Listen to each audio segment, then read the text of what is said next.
Hello, in this video I'm gonna show you how to use a camera timer on Google Pixel 9 Pro XL.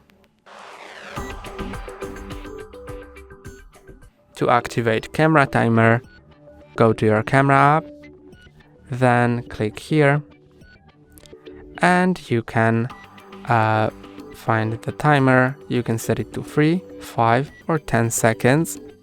I'm gonna set it to 5.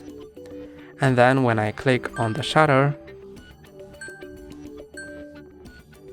you can see that it takes a photo after 5 seconds.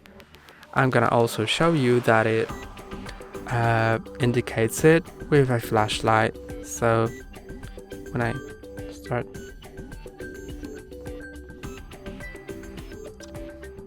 you can see that it works like that. That's all for today. Don't forget to like and subscribe. See you next time.